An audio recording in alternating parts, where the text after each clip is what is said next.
What I am observing, feeling, and observing through the lens of my feeling today may not have relevance in a year from now. And in the same way, what I may have said a year ago may not have relevance today. And in that way, it may not reflect the truth as I see it today. But every observation was true in the moment. And it is part of the growing journey, right? Part of the growing spiral that we travel as I need to speak for myself, as I travel through the orbits of my soul and see life just as we see the constellations above our heads change as they rotate around the spiral or the elliptic. And so in the same way, in the same manner, for many of us, and for myself, I travel around the spiral of my soul's elliptic. And you see things from different angles. But to become the observer, you have to become the feeler. You have to allow yourself to feel and then interpret those feelings as they are, right? And in many cases, we feel things that are very uncomfortable.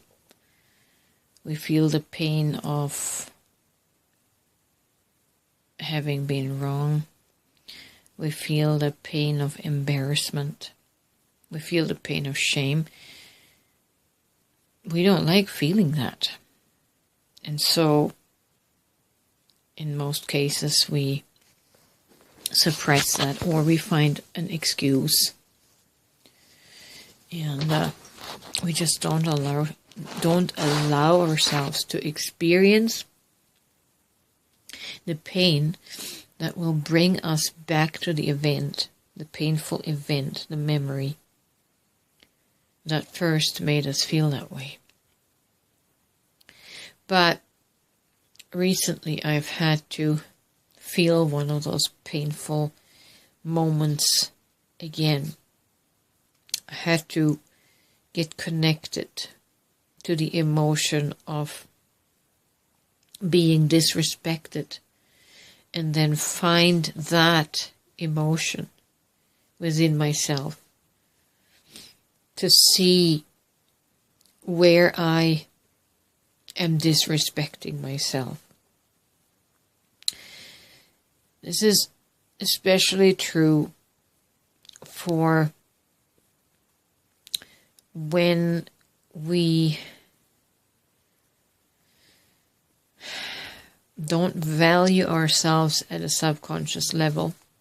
We don't value our person because of these painful events and emotions.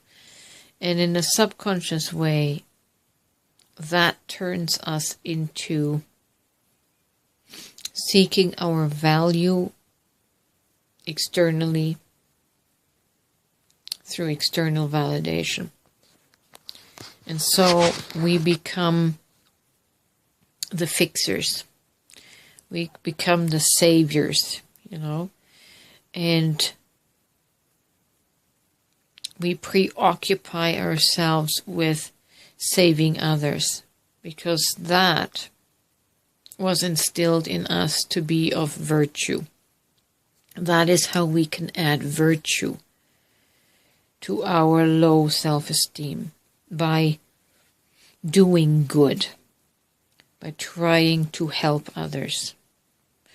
It's the savior complex, and ego will execute the savior complex to try and make itself feel better, right?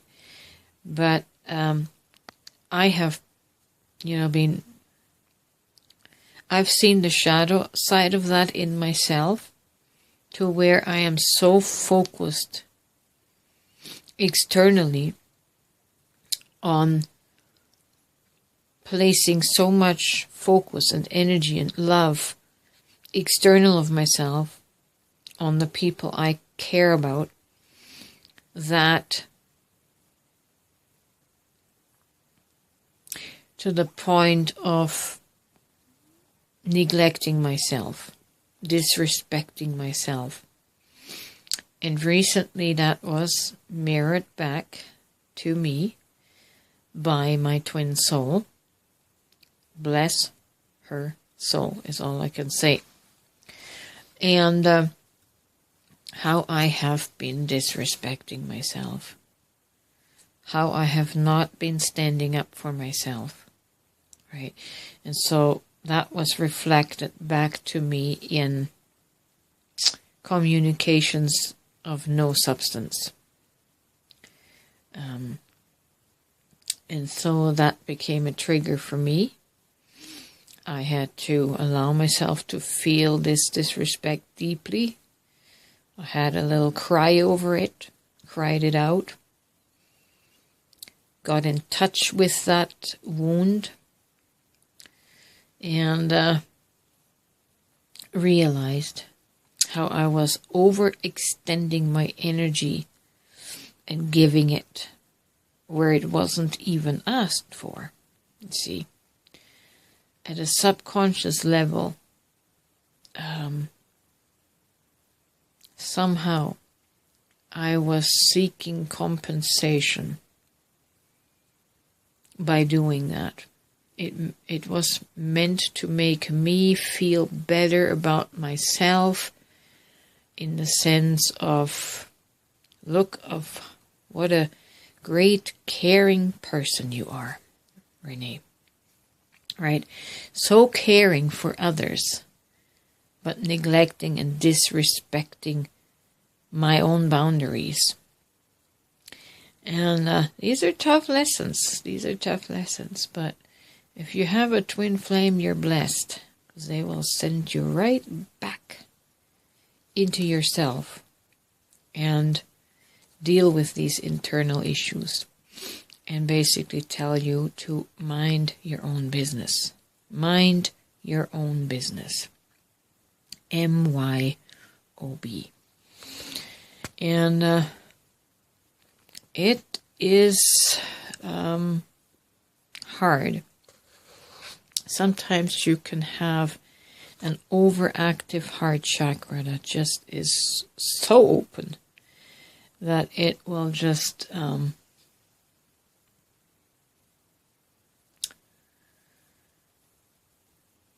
become imbalanced. It becomes imbalanced to the positive side, which reflects back negatively on yourself, if that makes sense. So, yeah. What was my point? I really don't know what my point was. Maybe just a rambling of self-reflection. And now